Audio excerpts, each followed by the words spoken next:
Welcome to the twisted fucking world of Brian Mirando. How you doing, everybody? I'm Brian Mirando. This is the Free For All podcast, and today I got guest Ivan from Highlight Apocalypse stopping by in a few minutes. I've known Ivan for a while now, and when I decided to bring back the show, he's one of the first people I contacted to be a guest on this show, and he kindly agreed. Ivan is the lead singer for the LA rock band Hollywood Apocalypse. Written songs such as Super Blow, Kitty Pow Pow, Rain in LA, They, and he is currently working on his third record. A little bit of punk, he's a little bit of rock. Ladies and gentlemen, Ivan. Hi, Ivan. Welcome to the show. How you doing today, buddy? I'm doing good. A little tired, as always, but good. Now, for fans that don't know, fans of my show probably aren't aware of you, Hollywood Apocalypse. Can you talk a little bit about how you guys got started? Well, it got started with back in 2019. And I was just originally was planning to retire from music because I had been touring in Germany with my acoustic solo stuff for about 8 years. And then I kind of ended up in LA and I wanted to focus on film and I basically got dragged into making music again, just by came naturally. I couldn't help myself but to write some more stuff.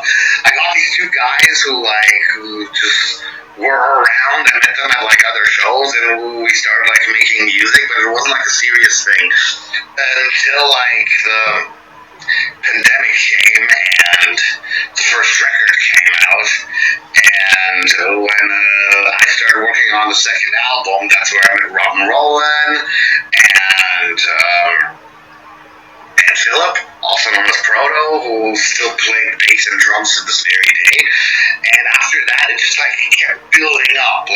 We got a keyboarder in, we got an additional keyboarder who also plays guitar, and then we also got another guitarist, and in the end it turned into 6 people. And it became a whole entire thing in the end. So I remember when I discovered you guys, I heard about you guys was through LA comedian Jacqueline Pissarro. Her and her co-host Stephanie do the We Don't Give a Fuck podcast, and they just actually hit the cover of Fashion XD recently. Oh, cool. Yeah, they just made the cover of that magazine. She was doing one of her streams one night, and she was just mentioning this guy named Ivan and this band Hollywood Apocalypse. And I heard Hollywood Apocalypse. It sounds like a pretty cool fucking name.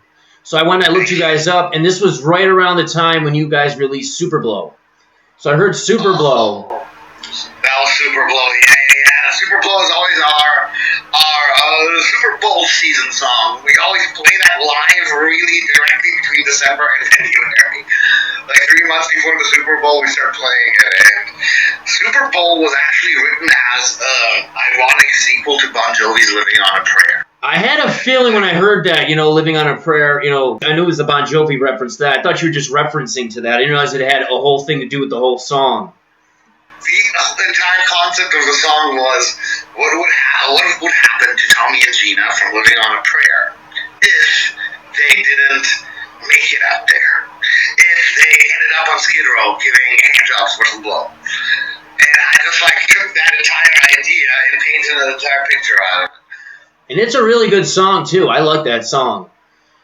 And then I remember I went and found, because I didn't have a visual what you guys look like. It was just the song, the single came out. I saw the video for Rain in LA. I'm like, fuck, this band's got it. I mean, I see this Sam Kinison looking character walking down the streets of LA with the guitar, and then you're in a swimming pool with this Clockwork Orange get up. I'm like, it was the first time I saw Iggy Pop. I'm like, this is fucking weird, but I fucking like it.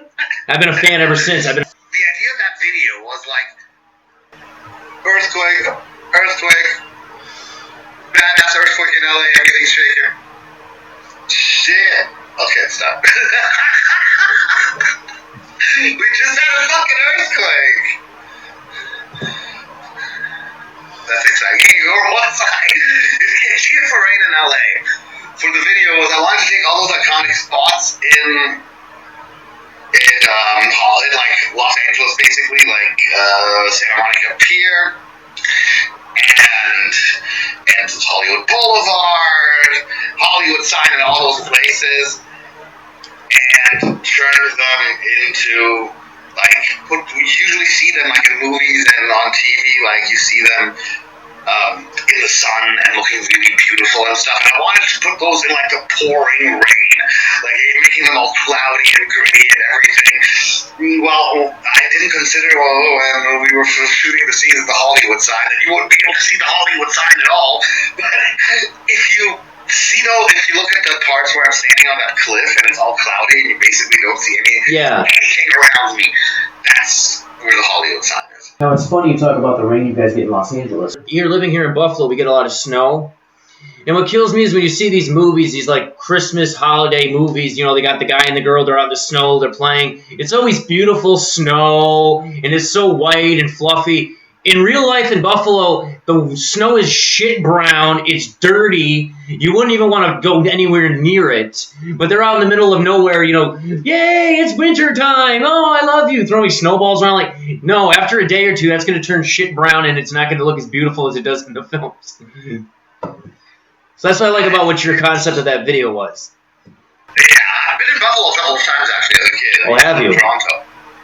So every time like Canadians who live like in Ontario want to go shopping, like in the U.S., the best place to go to is Buffalo because it's the closest. It's like just like about 50 miles away from Toronto, so it's really just, I can't believe you caught an earthquake in LA while we were talking. This was just hilarious. Like everything was just shaking. Now we were talking before this interview. You're working on a brand new record. This is what, your third record now? Third record, yes. I put out a live EP from like whiskey shows, but then we started writing new shit, and it just kept like getting better and better. And now we're in this total groove of the new album. It's called Rather Excessive, and the thing is, it's the first time we are releasing songs from a record while we are actually still making the record. Usually we go into the studio, record everything, and then put out each track one by one, but this time we're like really trying to get this new approach because we have a bigger audience now. We have a lot more people like anticipating the record, so what I want to do is like release stuff and see how well people handle it, what they want more of, what they want less of, and then just like cater the record, basically the final product to how the people who live and love our music appreciate it. This is your third record now. Your first record was 53 Minutes of Fame. Yeah. That was more of like a punk style record I kind of got from listening to it. Like, I feel like it was kind of attempting to really embrace the Sunset Strip sound of the 80s, like trying to make it like as modern as possible, like basically both the first one and the second one. I was really like trying to put all of my California soul into the first two records, and this is like the first one where we're really developing a bit in a different direction. It's a bit more electronic.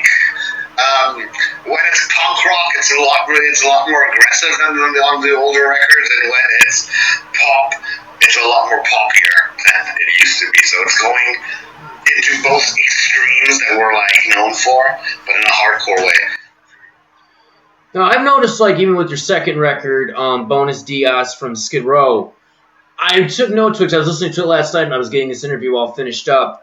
A lot of your songs, I've noticed, aren't too compressed. You got the lyrics and the music at a perfect level to where you could hear the lyrics and the music. They flow together. It's not like certain bands I noticed, like a band like Buck Cherry, a lot of their stuff is compressed and together, and everything just gets so blended up. You can't hear the bass, you can't hear like the guitar, you can't hear the drums. It's all blended together with his vocals over it. That's what I noticed with your music is a little bit different than that, where I can understand word for word what you're saying and it flows with the music perfectly. Is that something you really like to try to do? It is, because definitely like now that we're like a 6-piece band, there's a lot of us, and if it was all like blended in and compressed together, it would just sound like mush. So it's nice to like really filter everybody out so you can like hear every single one of us, like what they are exactly doing at what point. Absolutely. So I hear a lot of that stuff, like I mentioned, like Buck Cherry, you know, it's hard to really hear the bass. It's hard to hear the guitar, what the guitar player is actually doing. Because it's so, like, everything's just so together. And I like with your guys' stuff, I can hear the keyboards, I can hear the bass, I can hear the guitar perfectly, and the way your lyrics flow through the song. Are lyrics very important to you? Because I noticed like a lot of the videos you release, the lyric videos, a lot of context to your lyrics. There is, absolutely. Like, I won't deny that. Like, all of my lyrics are basically from my life. You got a lot of personal stuff in there. I could hear, even reading it and stuff too. It's not like, to me, your lyrics aren't phoned in. A lot of these bands will go into a studio, they'll write some music, and they'll just put down some lyrics. That works together. But it seems like you take more time, and they're very more important. Usually the lyrics actually almost happen first. It's like more like 70% of the time the lyrics happen and then the music happens. Oh, really? Sometimes it's the other way around, but when it's the other way around, the song takes longer to write. I've noticed that. Now, you talked about working on the new record. How long until the fans should be expecting the release of this new record? Is there a release date? At least half a year. Oh, half a year. We want to do 3 sessions. We did the first session already, and we do a session. So this is the strategy, and it's a great strategy. It's been working great because it totally paid off. We write new music. Okay. We play the new songs live. We might do a couple of shows. We record it, and then we release singles, and then we do the whole entire thing again. Write new music, play the new music at the shows. Record it. We're going to do that 2 more times, and then we're going to have about 18 songs. Take like 3-4 hours to have them as B-sides, and then release them, and then release the record. So how many songs do you have done right now? Because I just saw you guys just were in the studio last week. 6. Oh, you got 6 songs. Tracks. Any songs were you expecting to release soon? We're releasing Little Psycho and Puke Stain. Oh, Puke Stain, punk rock.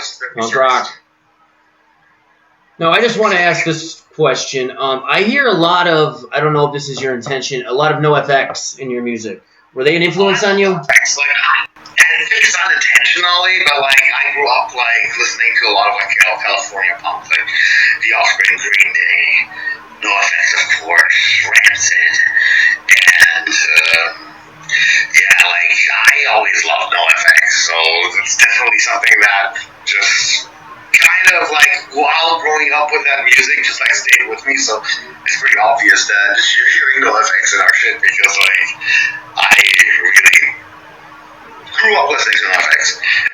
Like even Kitty Pow Pow, I hear a lot of NoFX in there. I remember I was listening to it, I think, the other day. And I'm like listening to it, and I'm like, I can hear NoFX totally doing this song. Like I can just take out your vocals, put Fat Mike's vocals in there. I'm like, this is a NoFX song. I mean, I know it doesn't sound like NoFX, but to me, is like I can hear NoFX doing this song. I could see NoFX doing Kitty Pow Pow because it's the exact same ska punk style. Like also something that the Interrupters do, if you've heard of them. Yeah. They're a great ska bands. They're like my favorite ska punk band right now, actually. Now you talked earlier about doing shows in LA. You get to play a lot of these classic venues that are basically iconic. Like you got to play before the Whiskey, the Rainbow, you got the Roxy. I mean, all these amazing LA venues you guys got to your availability to play at. I mean, the Whiskey, the Doors got their start there. One of the most iconic live records of all time, the Doors live from the Whiskey. What is it like playing the Whiskey? That to me seems like an amazing accomplishment to be able to play that venue. The Whiskey is like one of my favorite places to play, actually. We so far had 1 single show at the Whiskey. But it's not like, I think personally for me it has the best sound in like all the venues we played in LA so far.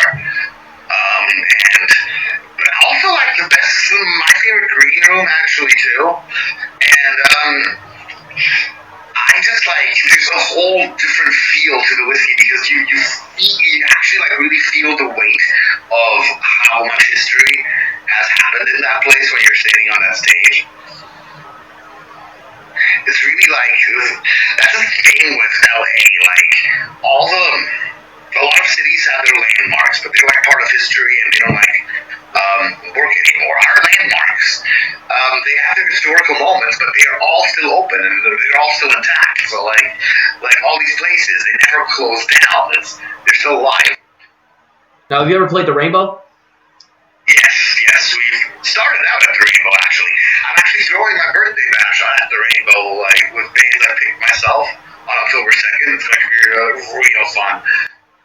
Now, being at the Rainbow and playing at the Rainbow, have you ever got a chance to meet Lemmy before he passed away? No, I haven't, because I moved to LA 3 years after he passed away. Oh, shit, such an amazing guy. When I know all these stories, I always sit at the exact same spot at the Rainbow where Lemmy used to sit. It's right at the corner where the little game machine is, like at the outside bar, the right-hand corner where the statue now is, across from there.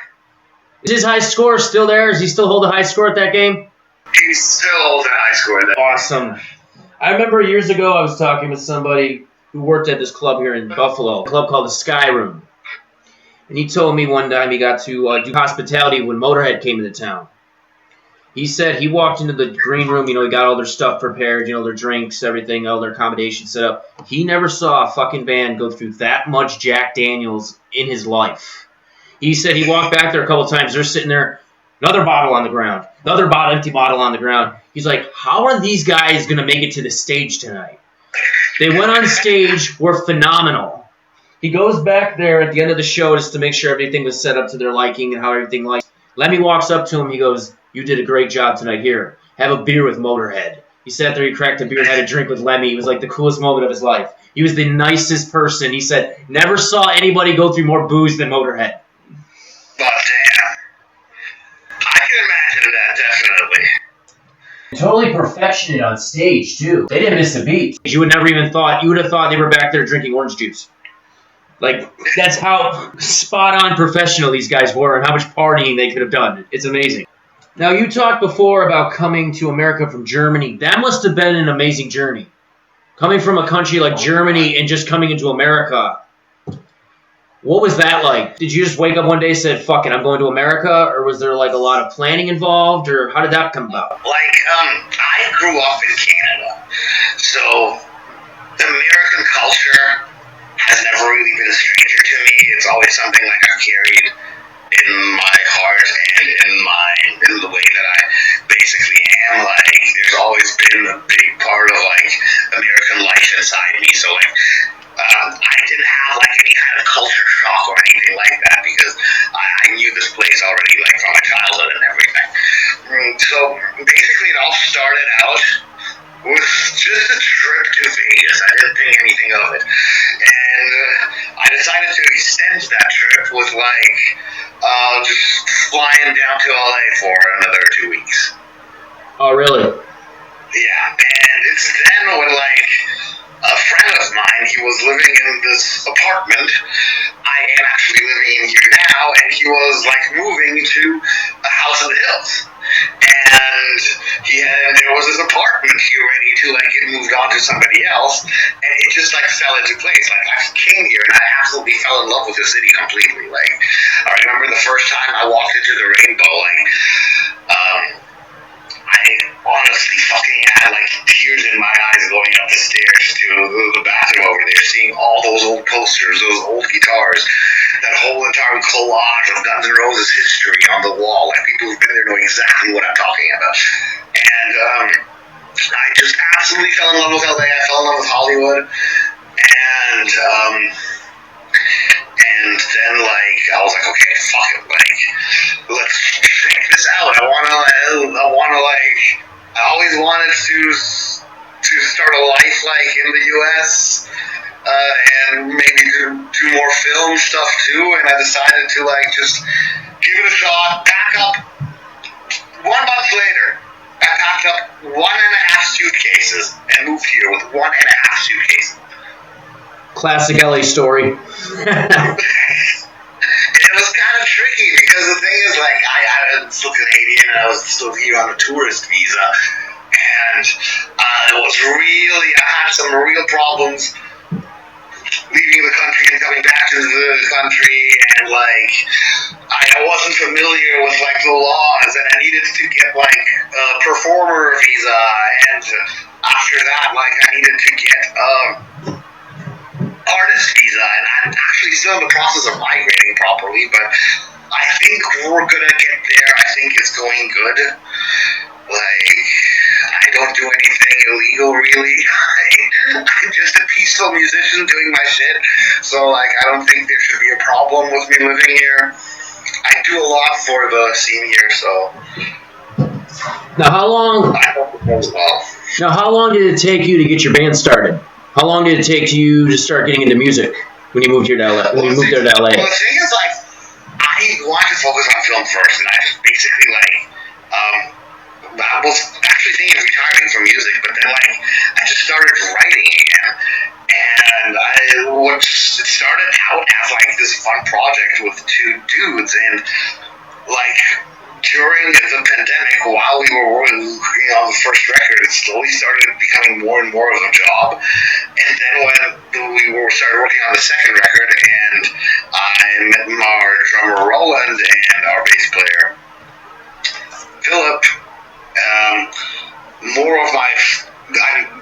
we started playing more shows, and then I met like people from other bands, and we like connected really well. And before I knew it, they were all at the band, and now we're a 6-piece band. And it just like sort of like all came together naturally. Like there was never really a process where I was like desperately seeking musicians for my band. It all just like kind of came together like naturally from the LA scene. Now, you mentioned Hollywood Apocalypse is a 6-piece band. Seeing your clips and seeing your photos on Instagram. There was one person I saw I was very impressed with is Celinda. She's an amazing guitar player.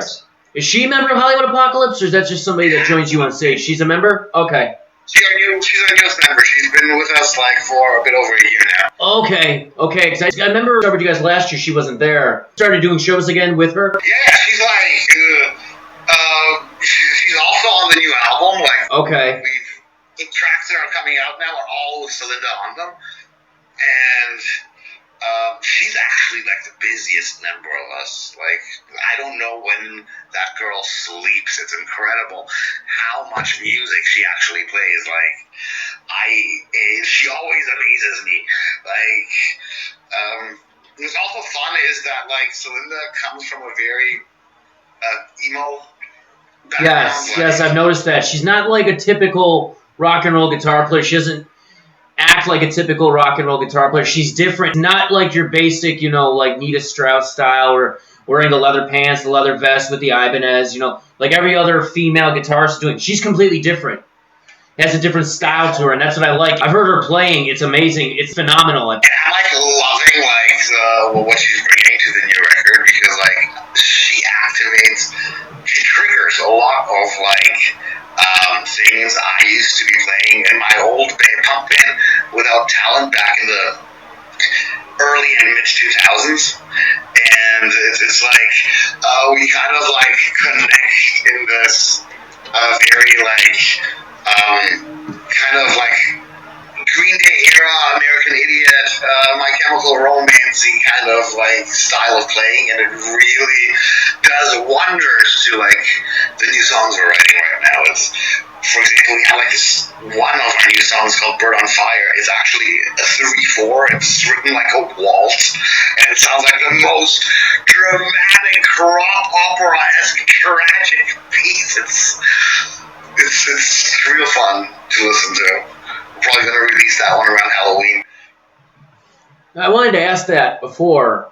What does the songwriting process go with Hollywood Apocalypse? Is it that everybody contributes their thing, or is it you write the lyrics, or this person does the music, or is it kind of like a group effort? Like everybody brings something to the table? Usually it's like I write a demo, and it's basically just me and my acoustic guitar.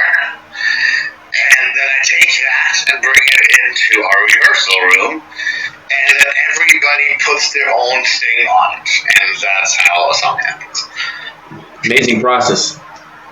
So, like, I really never want to tell anybody what to play. No. Like, sometimes, like, when I don't feel like playing guitar, I'll be like, okay, I tell somebody, yo, could you play, like, my guitar part? That would be awesome, because sometimes I really just want to focus on the audience and sing. But honestly, like, I really want everybody to put their own ideas and their own, like, put their own thoughts and what basically their own self into the music. Like, I really appreciate that. That's what makes I think that makes music really always better when everybody enjoys what they're doing and everybody comes up what they're doing themselves. So that is what I really appreciate in songwriting, is that everybody generally brings their own little piece to the table. But the structure of the song, the lyrics, the melody, that's always me. So you're not really ego-driven. You're more as a group process. Most of the time, Axl Rose will mostly have control over, they'll do their own parts, but pretty much it has to go through Axl to get approved or something like that. Yeah, I'm everybody make their own little thing. I'm just delivering the song. Everybody else do whatever they want. Awesome. I like that process. There's so many bands that you see on the record covers that we grew up listening to. You find out the stories. It's that doesn't sound like fun. He's the one that writes all the songs and the music, and we're his backing band, I found it so weird with Smashing Pumpkins lately. I always thought Billy Corgan was this super serious guy who takes himself and his music very, very seriously. And so I ended up watching this Hulu mini-series about Billy Corgan managing his wrestling corporation and performing with the Pumpkins. And he talked like this kid. He seemed like this fun boy, basically. He wasn't really that masterful lyricist and used to go god-like creature I always saw him as earlier. He seemed so down to earth and gentle and fun and childish, and I was so surprised.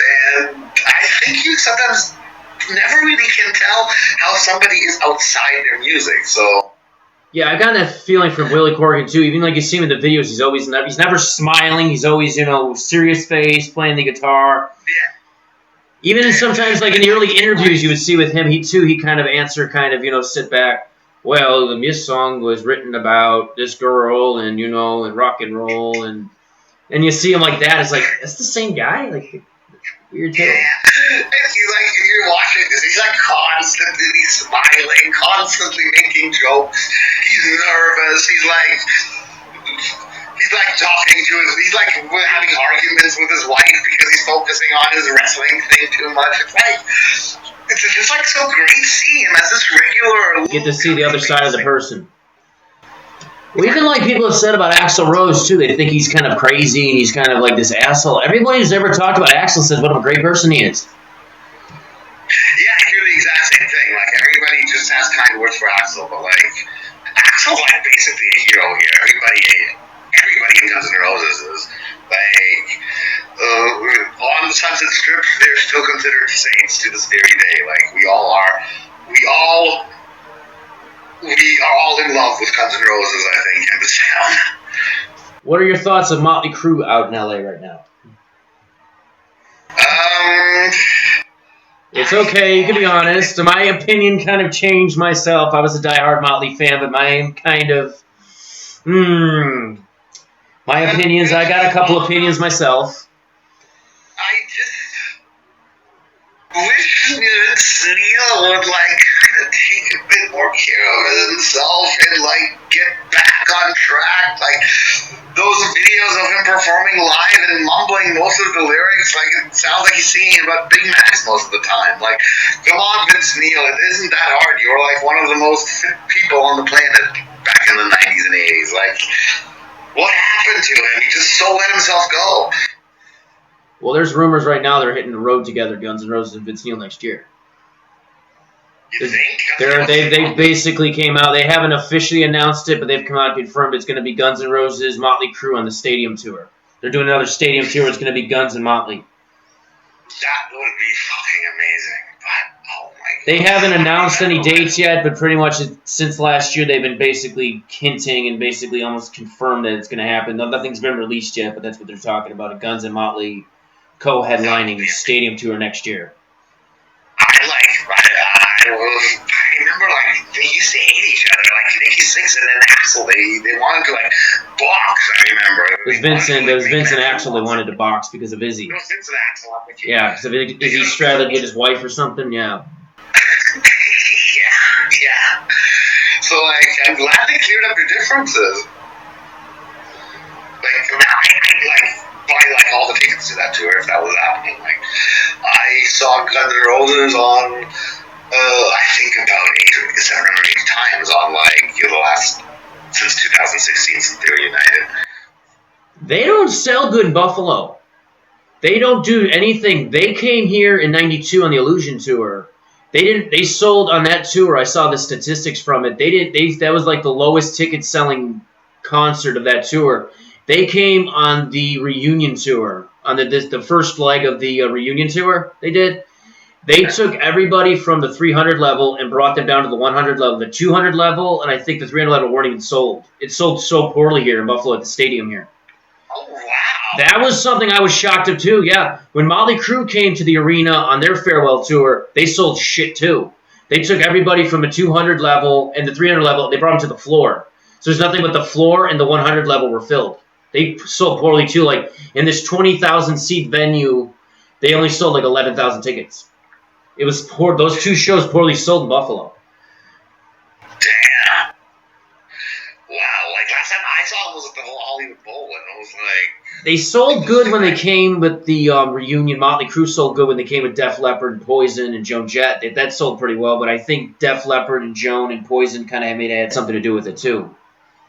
But yeah, I was shocked with those two tours. They didn't sell anything. Damn. Oh, that surprises me totally. Like, yeah. Wow. Well, I remember in Buffalo in the '92 one, that's when something happened. He didn't come out till midnight. It was one of those show up late type of thing. The fans were throwing stuff at the stage and shit.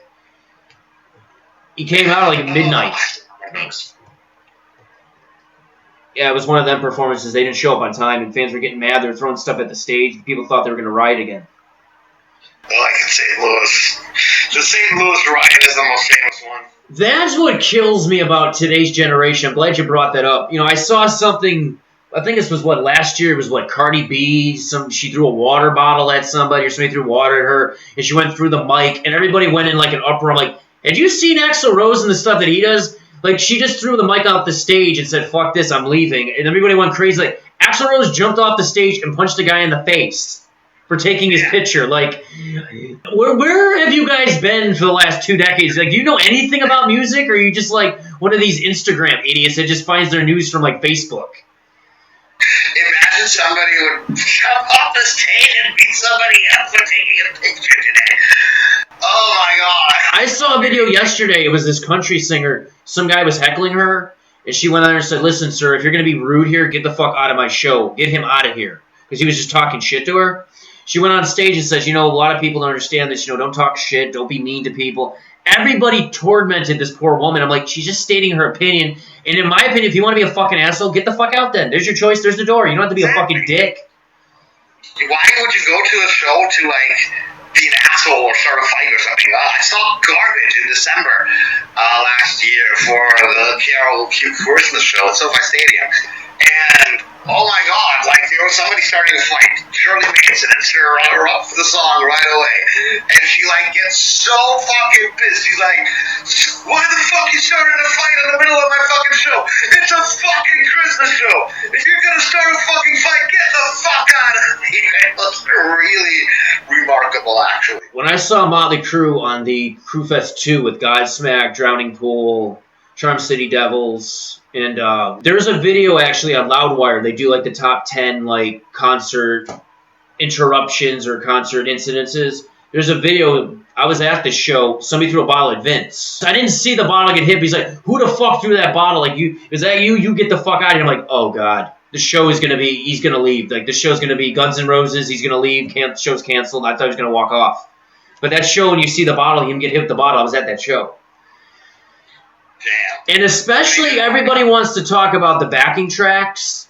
When I saw that happen, when he was stopped talking, you can still hear in the background, like, the backing vocals perfectly to Rattlesnake Shake. Like, it was like backing tracks even back then.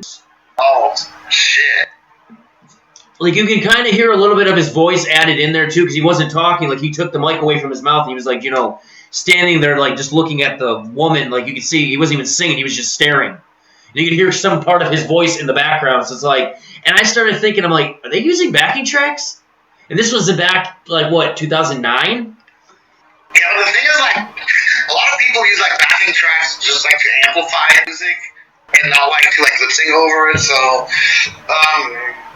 it's like, we shouldn't judge too quickly if it's just, like, maybe just, like, some kind of a background sound so things, like, sound better, so there's actually, like, it sounds like there's, somebody doing, like, extra harmonies and stuff like that. Because I remember they talked to Blackie Lawless about that. Somebody confronted him, I think, at a convention or it was a meet and greet or something. And he said the same exact thing you did. He's like, yes, we do use backing tracks. People have accused us of, and you want to know why. He says, because when I went into the rehearsals with them to do the songs, it sounded flat.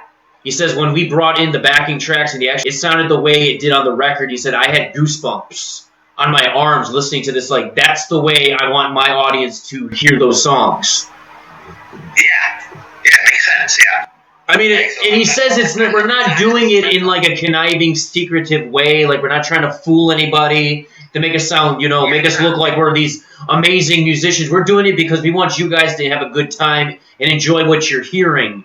Not just, oh, look at us, how great we are. We want to give the fans the full experience of what they want, what we think they should hear. Yeah, exactly.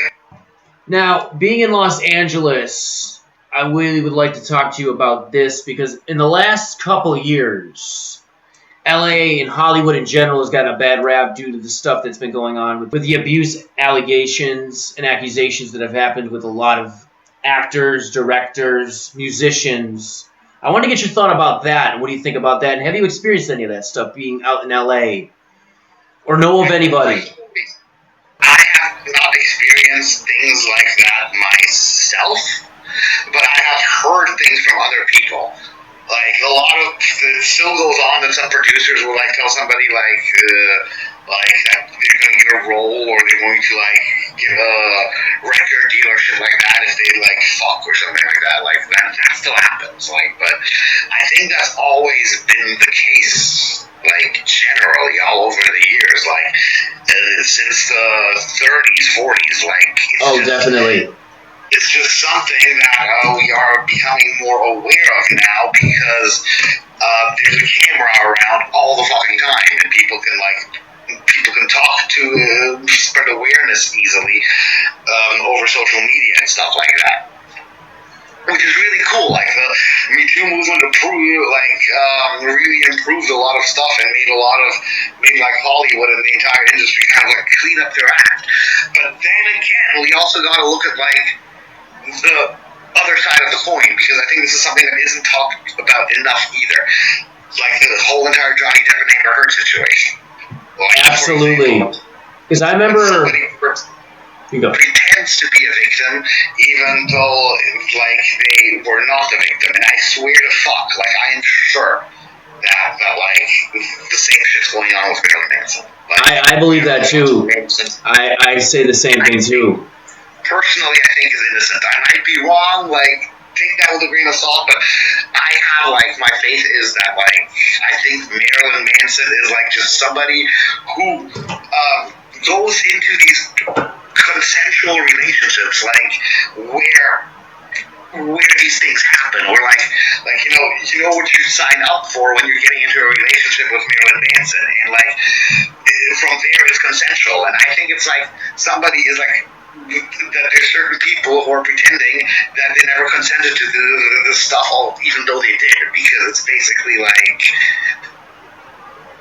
that's what I think personally, but I don't know, like, I don't want to, like, say that this is, like, 100% the thing, but I just can't see Marilyn Manson being this abusive guy towards women, like, without, like, any actual, like, consent between there. Well, I remember I was talking with an actress out in L.A., and she told me the story. She was on a set of an independent film.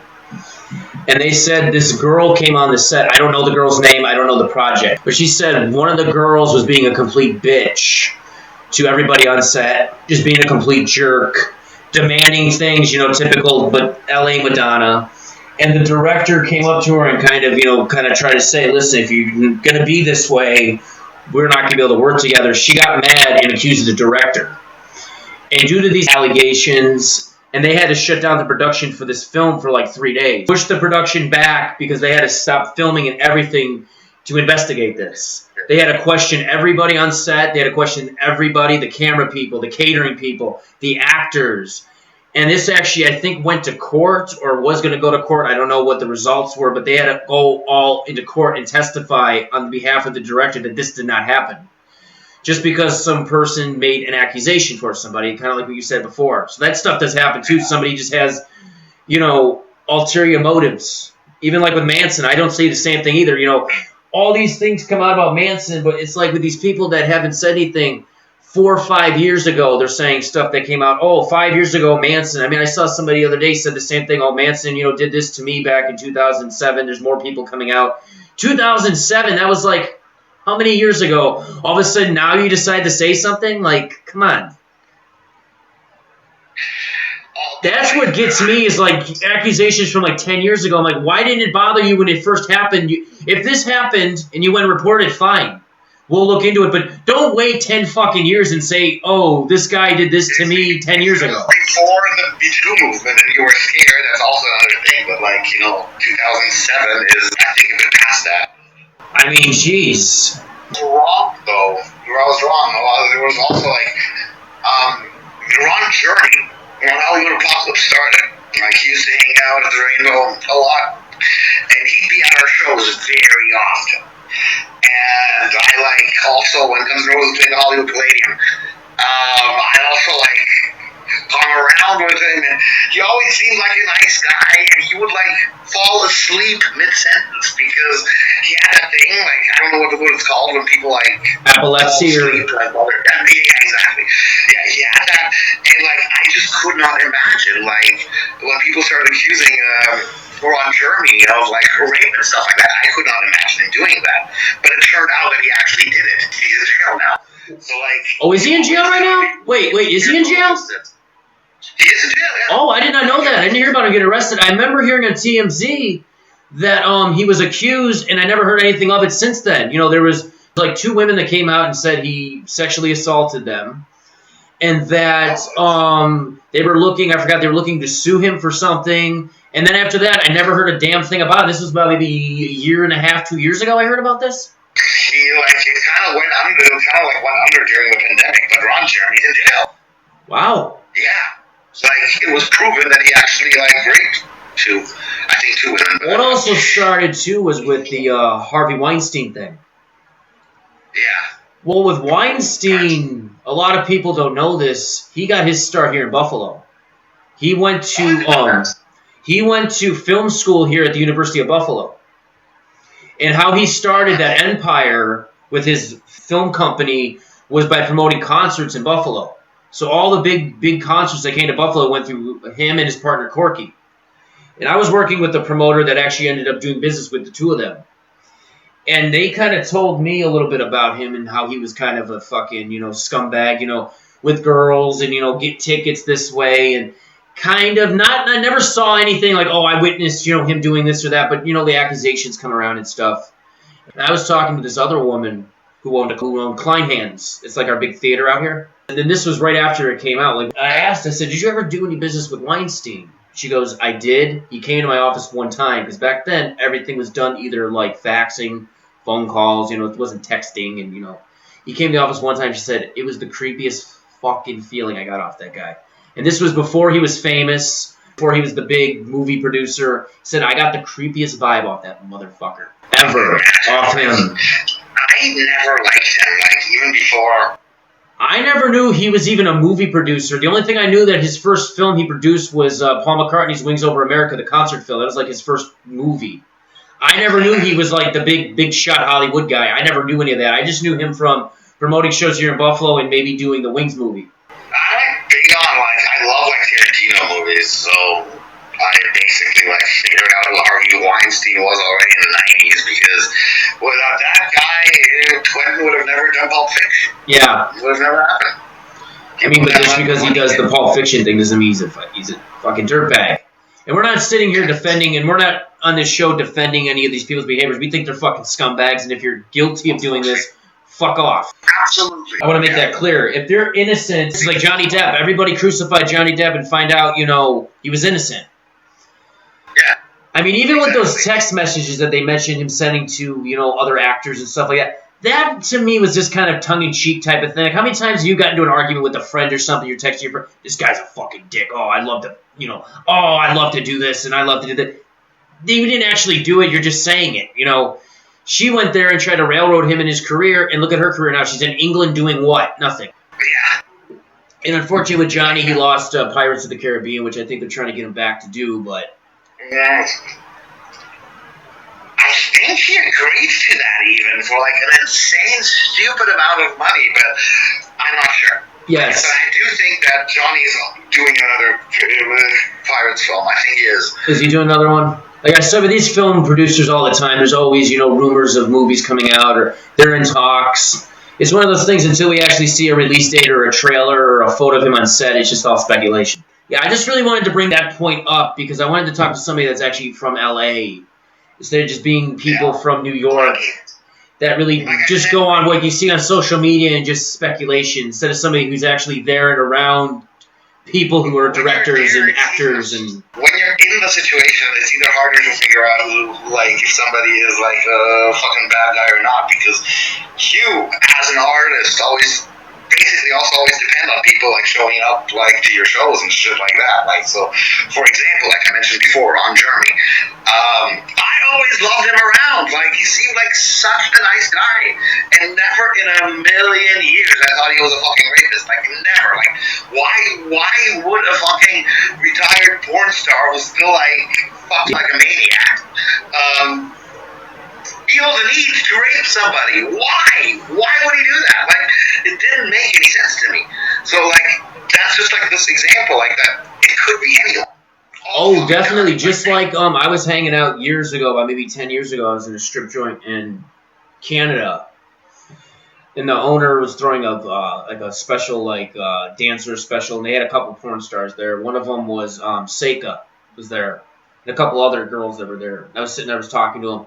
And this was around the time where I think Jenna Jameson and the Tito Ortiz thing was going on, where Jenna accused Tito of beating her up and all this other stuff, and he assaulted her and everything. They said she was one of the biggest scumbags they met either. She was a pillhead. This is before any of her addiction problems came out. That girl's the biggest pillhead in the business. Everything that they're saying with Tito, and she says, I've met Tito before. He's a wonderful person. She's the bigger problem. Look, that's another prime example, too, of somebody that accused somebody and basically turned out to be the scumbag in the equation. Yeah, that's...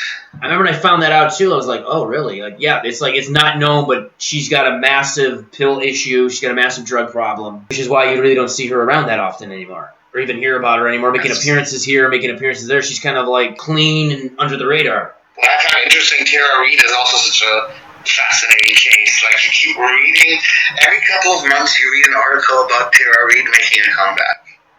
It's never happened. No. It's never happened. I've not seen her put out new stuff, but maybe once in a while, but I don't know what's up with her. I met her the other, a couple of years ago. She was really nice, and I was actually really looking forward to seeing her in new movies, but where are these movies?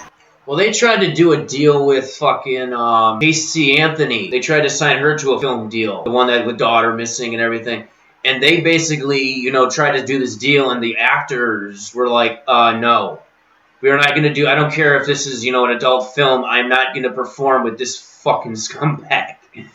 The company didn't really think this one through. It'd be great to put her in a movie.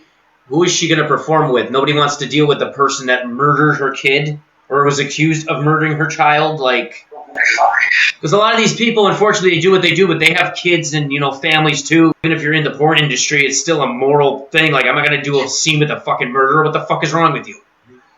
You also don't want to be associated with it. No, absolutely not. Yeah. A lot of people online don't look at it like that. It's even though, I know it's porn, I know it's what they're doing, it's still, I'm doing business with a murderer. Nobody wants that. No. Pay her how much money to do that? Yeah, fuck you.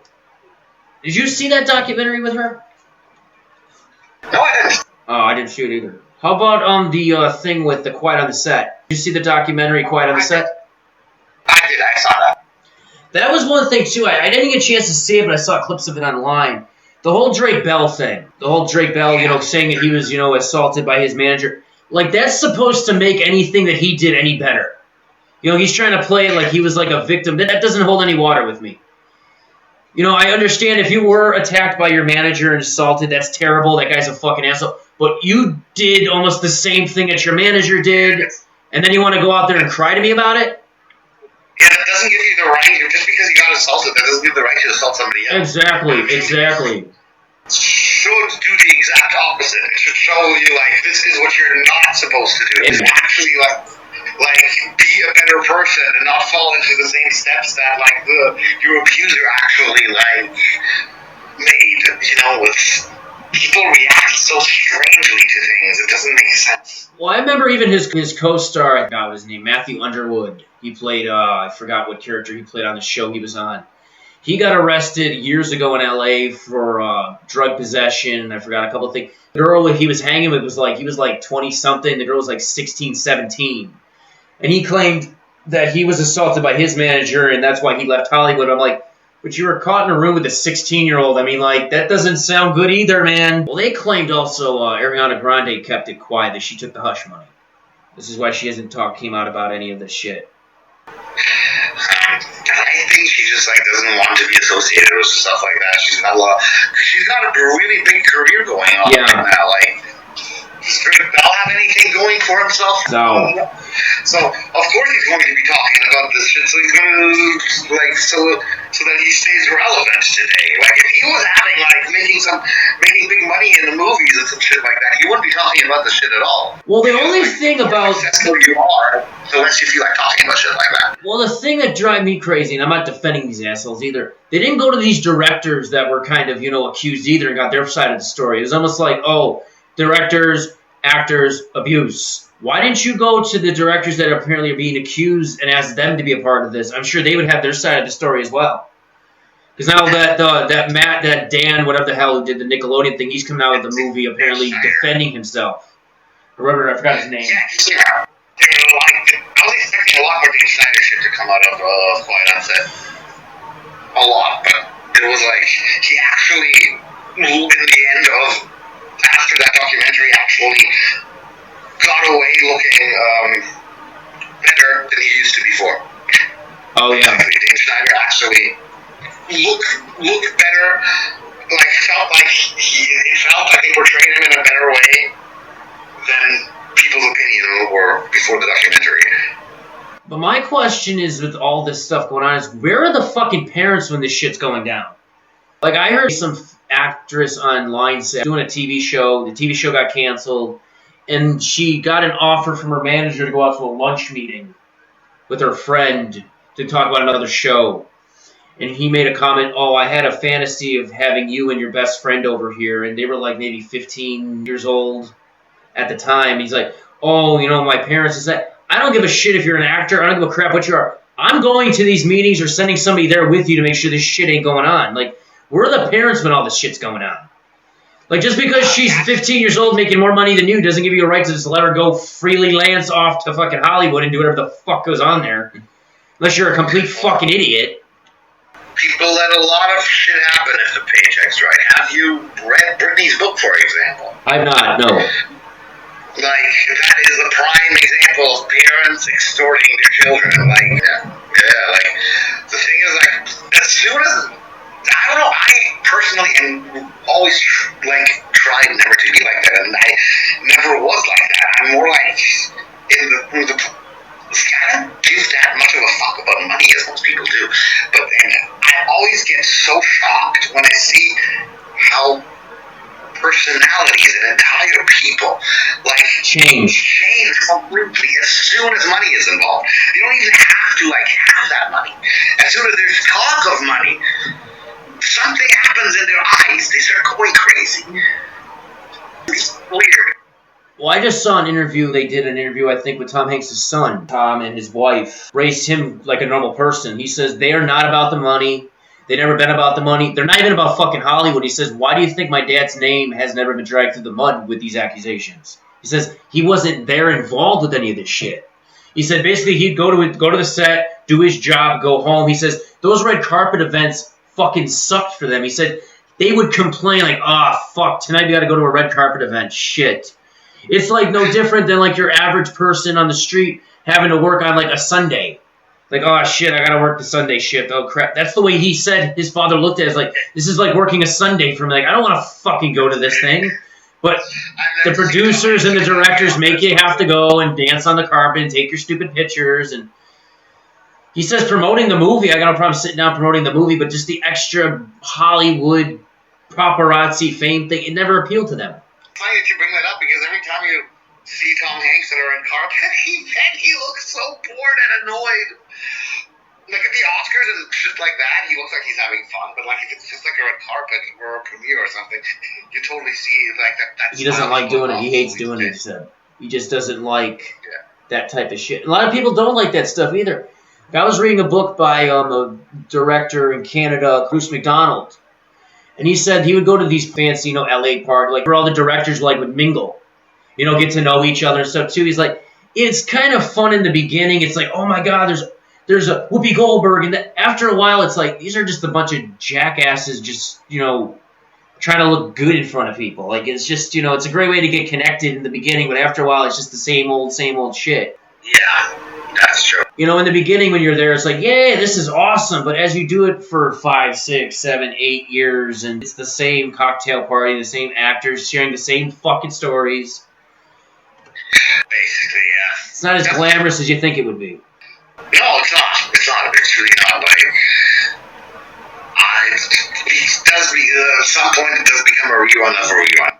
Especially like with stuff on social media too, and how fake shit on social media is. Yeah. Well, I remember I was talking to Jacqueline and her friend Olivia Milano, who's another actress in Los Angeles. She's in the movie Barbed Wire with Pam Anderson. She's been on Millionaire Matchmaker and a bunch of other things. I remember them telling me in LA, they said that those red carpet events you see like on people posting on their social media, they're fake. He says there are times where they would be sitting like outside like in LA having lunch. There's a van that would pull up. Hand to God, she told me this. There's a van that pulls up. People would run out of this van, set up a fake backdrop like they do for like the Oscars or the Grammys or something. Put this whole fake backdrop up like it's a special event. People would come out of the van dressed in like nice gowns, suits, dressed to the nines, stand in front of this fucking setup, snap a bunch of pictures, take everything down quick, get back in the van and drive off. That's an extreme way of doing it. I've seen shit like that happen too. But the thing is, like, every restaurant has a backdrop. Every store has a backdrop. Little shitty movie theater has a backdrop. Like, we could, like, if you'd be here, like, we could fucking go to, like, we could go have lunch somewhere right now, and there'd be a backdrop we could take fancy pictures of. I know like certain places they do that. I know, like at the parties, I know like some of the LA parties they'll have like a backdrop set up just for people to take a picture of the event. Like, oh, we were here last night at this thing, just to give people a chance to remember the moment. But just to hear a story about people just coming out of a van and setting this up like on the street while other people are eating and watching this go on just seemed hysterically fucked up to me. Like you're that desperate for a fucking like on Instagram? In LA, like, people appreciate, like, the red carpet and a backdrop so much that literally every little thing has its own little backdrop. You could go to a show of a local band. They'll have a backdrop. Because I would see some of these no-name people on Instagram, like, when you're on Instagram, shit pops up, like, your suggestions. And I would see these, like, no-name models or these no-name actors or something. And you see a backdrop, or even somebody that somewhat has, like, a lot of followers on Instagram. You'll see, like, them at a red carpet event, like, what the fuck event was that? Like, it wouldn't say what event they were at. They just had a backdrop. I'm like, wow, that's cool. They got to go on the red carpet, not realizing they took that picture themselves. Like, any asshole on the street can do this. Chinese theater, right now, there's definitely a backdrop of some sort. 4 hours a day. All the fucking time. I gotta ask this. Are there people lined up to take photos at this backdrop? It depends. Like right now, it's 1:30, 8 p.m. Like, I think there'd be nobody lined up. At 6 p.m. when, like, it's prime time, There's more people at the backdrop lineup than there is at the fucking cash register. Exactly. That's how it is in LA. Like, everything has a backdrop. LA, the home of the backdrop. This is the city where the backdrop was invented, people. Oh, God, I got to write a song about that. Home of the backdrop. Yes, they're not really famous, people. It's just the backdrop. Come to Los Angeles and enjoy our fabulous selections of 5,000 backdrops. Every restaurant, every theater, every party. I'm so glad I found this out. I was shocked at just finding out, like, the restaurant thing, but now finding out that stores have them now? Like, not doors, but a lot of stores have backdrops, yeah. That is fucking hysterical. Wow, now next time I see someone on Instagram, I'm going to remember, which store was that at exactly? I'm going to start doing it. If you want, like, every time I go out somewhere and see a backdrop, I'll send you a picture. Awesome. Just so you can see the massive amounts of backdrops we have. And photo ops, basically photo ops too. It's like, but that's okay. Like when a restaurant has their own little... Yeah, we have that out here too. Like, you know, we have places too that have like that too. There's a place, I forgot the name of it, but it's got like these different rooms that you can go into. It's got like food and drinks and stuff. Different like neon lights. Like you can be in like your own little like backdrop, like your own little room. Like one's like love, and one's got like angel wings, and one's got that. But that's just for somebody just that's out on a Friday, Saturday night having drinks with their friends. They can just take a nice picture of them just hanging out together, having a good time. It's not to like fool anybody or anything like that. Like I could see you seeing what's happening out in LA. Yeah. Like, I mean, even, like, at our parks and stuff, too, they have, like, a big chair. I'm sure you've seen that, like, the big chair. You can take, like, a picture of you and your kid with the big chair and stuff. But that's different. That's just for, like, you know, having fun. But, like, in Los Angeles, I can see what their ulterior motive is for that. It's a little bit different than, like, what they're doing here just to have, like, a memory. Yeah, exactly. But, yeah, there's a backdrop basically everywhere. Now, you work with Jacqueline on a regular basis doing the, Comedy on Sunset at the State Social House out in LA. Can you talk about that a little bit? We're kind of doing a hiatus now because we've been doing it for too long. We've been doing it for 2 years now, so she's kind of taking a break from that, from the Comedy on Sunset. But we might bring it back at some point. But now, Comedy on Sunset is taking a small break. Yeah, I actually liked enjoying that because she'd once in a while put live streams of the comedians, and I think I've actually seen you on there too. So she'll stream the shows so everybody can see it too. Which I think is pretty cool. And you've also been notoriously known to stream some of your concerts, too. Or your performances. Yeah, I used to. I don't do that as often anymore because now we have this camera guy who does these really nice shoots of our shows. So then I'd rather put on a couple of videos from the show with songs in, really good quality for everyone to see. I think people have more out of that than, catching a live stream. Yeah.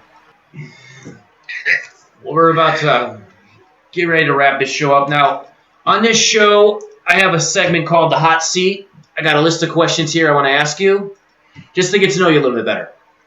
You ready? Yeah.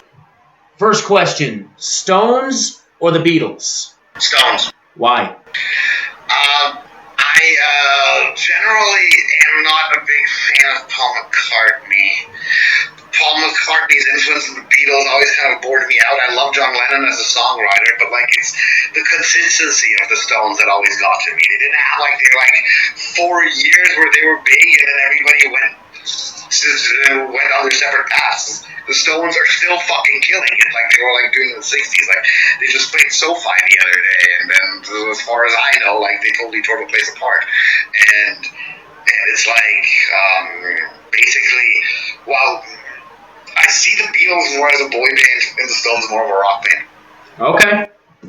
Do you prefer the studio or the stage? Depends on what I'm doing. But I prefer the stage more because of people and shit. Because of I love interacting with the crowd and the audience. But the studio, I love making music there and just watching such a song come together. But if I had to decide, it would be stage, yeah. Most famous person you've ever met in Hollywood? Slash. Oh, Slash, really? Yeah. Wow, that's cool. How'd you meet Slash? Slash was basically just doing some kind of a photo session at the Guitar Center. I was there for a chance, said hello, and that was that.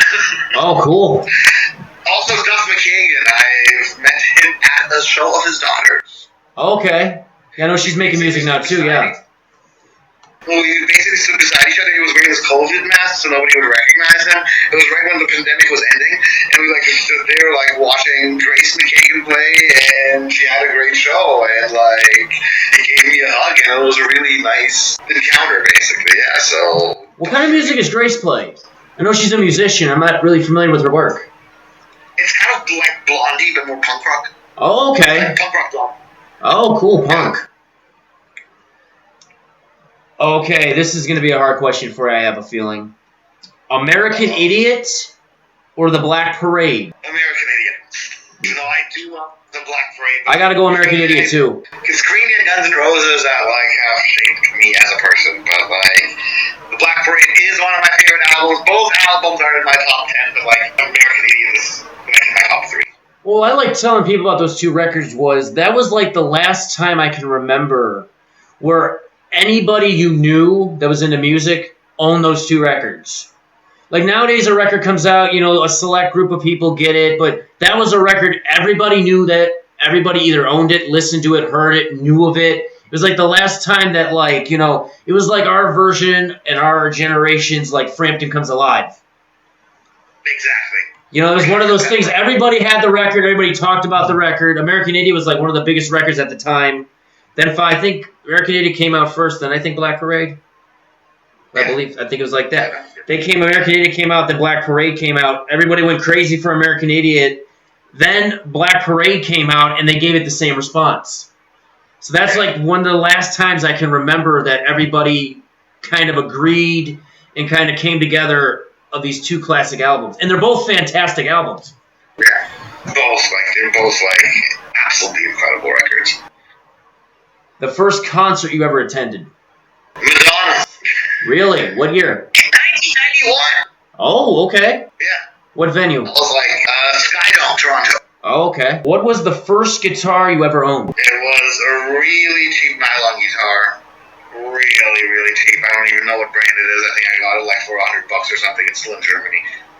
Oh, really? You still have it, but it's just not in your possession right now? Yeah. Oh, cool. If you could play anywhere in the world, where would it be? The Greek Theater here in LA.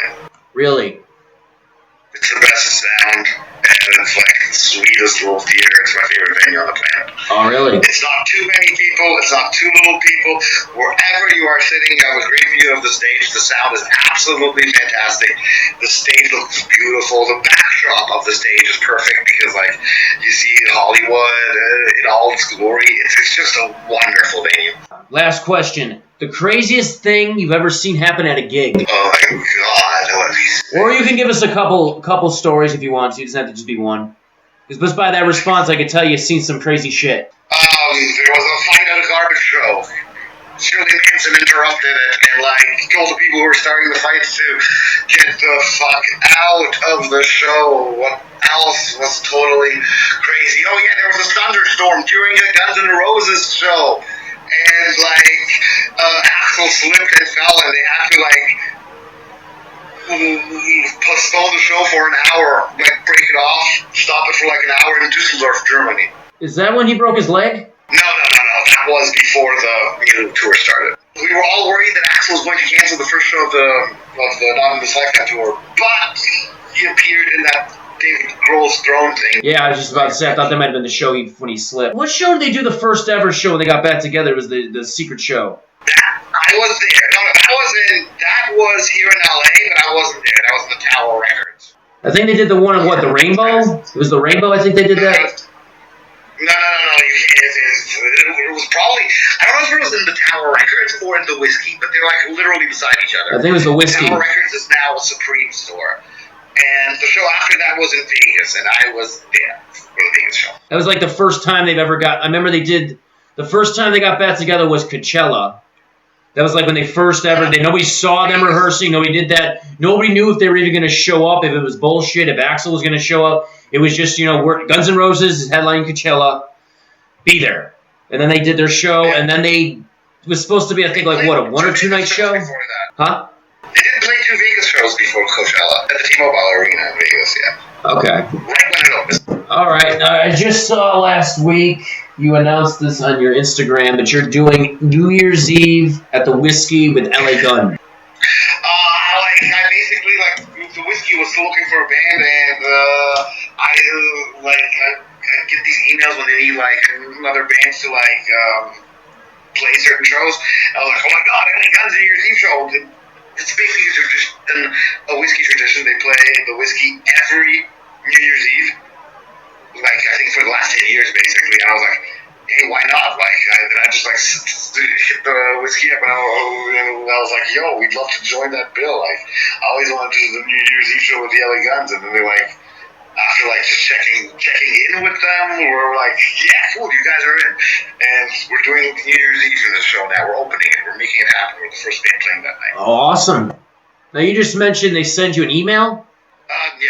Oh, okay. That's how they get a lot of those local bands open for some of these bands. I always wondered how, I see advertisements for, Michael Monroe's playing the whiskey, and we got this no-name band. I was wondering how they picked those bands.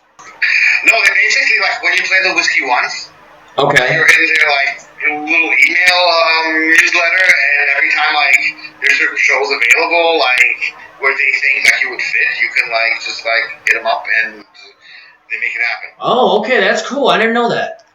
So I've always been curious of how some of these bands get on these gigs with some of the bigger bands. Yeah, that's how the whiskey does it. It's really good. I really like that strategy. It helps a lot of us out here in LA. Oh, definitely. Now, which LA Guns is this going to be? Is this going to be Tracy Guns?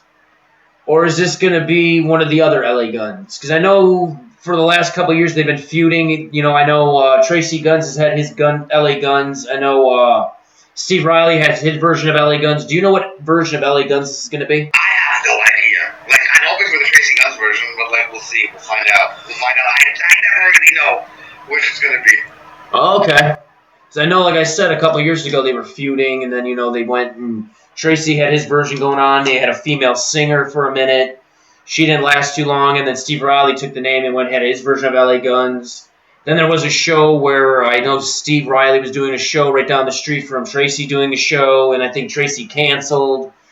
So there's always been a big mishmash with the LA Guns and which version's it going to be. But it's a fun drama to watch.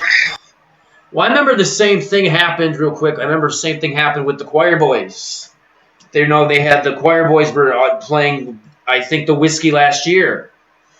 And I remember everybody was like, oh, it's going to be, the Choir Boys. Now realizing Spike has been kicked out of the band, and they actually were advertising it as Spike being the lead singer for the Choir Boys. And he ended up suing them for using his image. Shit. So, yeah, it's very interesting to see how that's going to play out. But anyway, Ivan, I really want to thank you for being here. It's been a lot of fun. Thank you for having me. Anytime again. This was a lot of fun. Oh, no problem. Now, your 2 singles are going to be released what day? August 31st. August 31st, and that's going to be which songs? Little Psycho and Puke Stain. All right, so everybody go out and check out Ivan's Hollywood Apocalypse with Puke Stain and Little Psycho. Yes. Thank you again for being here. It's been a lot of fun. Take care. Talk to you soon. Talk to you soon. Bye-bye. Yeah.